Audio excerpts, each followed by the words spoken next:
Hey there, Zelda fans, and welcome to another Zelda Life video. Focus on the life today. Again, if you're a gamer, you're just here for Zelda wraps or other little goofy things like that, you can move on. And this video probably isn't for you, but if you want some real knowledge and some experience, let's get straight into it. I want to help you land a job once you get to the interview phase. If you need some tips on how to get to that point, you can watch my previous video.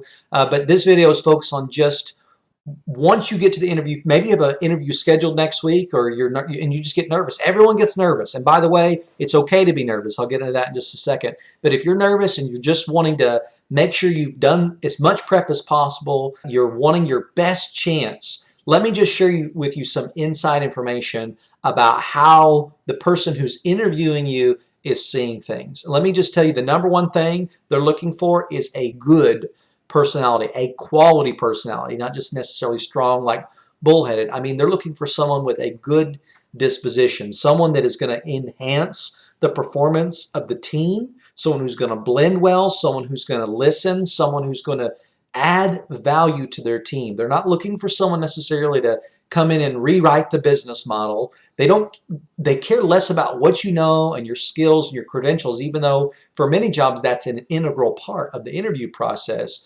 It's oftentimes overemphasized, especially when it comes to an interview. A strong personality can make a big difference in your chance of getting the job. Most employers, when they're at that stage, they know that they're going to be, their expectation actually is that they're going to have to retrain someone. Whoever had the job previously, they had instructions on how to do it. You learn the job as you go. They can train you on the skills.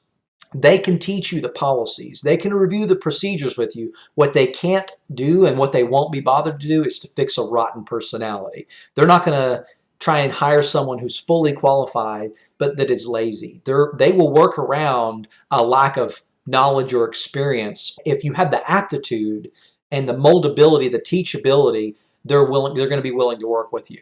And so personality boils down to a lot. Tip number two, smile a lot. Like a lot. And it's okay to be awkward about it. Most of you who are watching this channel, you're probably, going to be teenagers. You're going to be Zelda fans. I don't know what the demographics are. There's hardly anyone who watches this channel anyway. So the point is, embrace the awkwardness a little bit.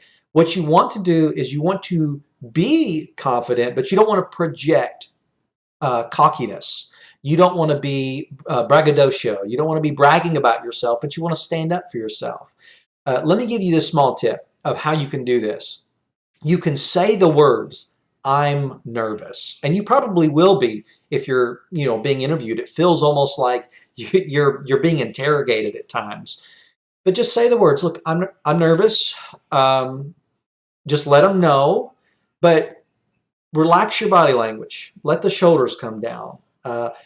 Don't let the whole situation bog you down. But it's okay to let them know. You actually want to flip the script. You don't want to be so quick with your responses that they would much rather have someone, by the way, that has carefully thought through a good reply than someone who spits off something that sounds, okay, or even sometimes crappy.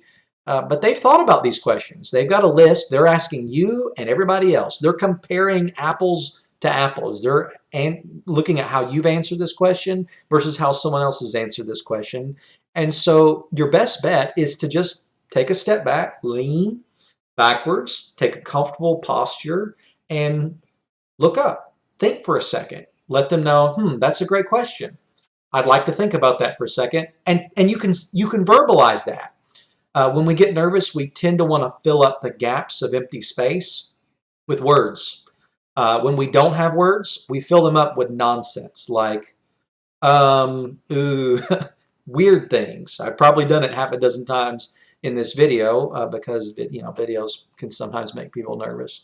But the point is, you want to be relaxed and think carefully about the responses to their questions. You can have a whole list. There's questions that they're going to ask you. Probably my least favorite question that I have ever asked, and I know is probably asked in almost every interview, is what is your biggest weakness? And you don't want to say something like, well, my biggest weakness is I care too much, or I'm just too kind or too generous or too like that is a terrible answer because it's fake. It's not genuine. No one is that good. You're a like we're bad. We can be bad. Your answer shouldn't be I'm too cool for school. You want to give them a valid weakness, but you also want to give them a weakness, which is something you're not only aware of, because what they're really looking for is, do you have self-awareness? Are you a person who they're going to have to be checking on all the time, or do you guard yourself? Do you hold yourself accountable? And the second thing they're looking for is teachability. Do you learn from your mistakes? And so let me just share with you mine, for example. When I would be asked this question, I would share, well, in the past, when I was at previous jobs, I would let people walk all over me. I was so eager to help. I like to help people, but as a result, I would take on more projects than I could handle, and that would stress me out. And then it resulted in personal struggles where I would have to stay at work late. I didn't like that. That negatively impacted me, and I've learned that it's okay to say no sometimes. I usually couch my answer in terms of this because I don't want them to think I'm unwilling to take on extra projects. I like doing those extra things. There's a reason why I naturally defaulted into that stance. I like helping, as I said before, but that can be a weakness because you can't let people walk all over you.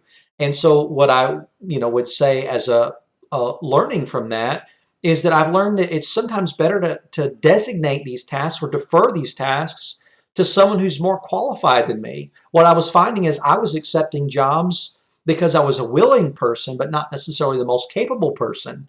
And that resulted in inefficient work. And sometimes I would do the job and I would do it to the best of my ability, but was it to the best that it could be done? So that would be an example of something that you could share. Think of a weakness that you could truly find in yourself, something that someone else would be aware of. They want to know, is this something that you've either addressed or can they address? Do you need accountability? Do you need extra help or extra resources? And just be honest with them about that. The last tip I'll give you for interviewing is to make sure that you think of a creative question. I will tell you that in the interviews I've done over the years and the interviews that I have been a part of, the things that have impressed the person the most was when they could tell that you've thought of a really creative question yourself. A question that indicates that you either know what you're doing or a question that indicates you're really measuring for yourself whether or not this is a worthwhile venture. You want to make sure it's not just a good fit. They're not just good for you, but you're good for them. You want to make sure that you will fit with that dynamic. And so ask a question like this. Ask, what did the person who had this job before do that you liked and you would want to see continued even though they're not here? A lot of people, the reason there's a vacant position, it may be a new position and that's not relevant, but if it's a new position, ask them, because this is a new position, do you anticipate any new barriers? If it's not a new position, ask what did they see good from the previous person? Now this kind of a question lets them know that you are sensitive to the fact that maybe the person before didn't work out, but they may have also had some strengths that you want to keep going well. You can tweak the question somewhat to maybe ask, what did they not do well? What were the things that were their pitfalls? Because the likely truth is they had to let somebody go because they were failing in some way. And can you bridge that gap? And the fact that you would ask or think about something lets them know that you want to make sure that you don't repeat the past mistakes. Most people are willing to explore new territory when it comes to hiring someone and maybe going into venture into new lands, but they're not going to go back to the mistakes of the past. They don't want to repeat, and nobody does. And then maybe just asking a off-the-wall kind of a question, like, what do y'all do to celebrate birthdays? Or what's something you do and we celebrate to meet a big goal? Some sort of a question that lets them know you're thinking positive. You're anticipating there to be something good happening with you being there. So I know these were just a couple of cheesy tips, but I hope that it means something to somebody. I hope you get the job you're looking for. I wish you the very best of luck in your interview. And these are just a couple of off-the-cuff tips I've picked up from over the years. I hope that they are of value to you, and have a very blessed and great day.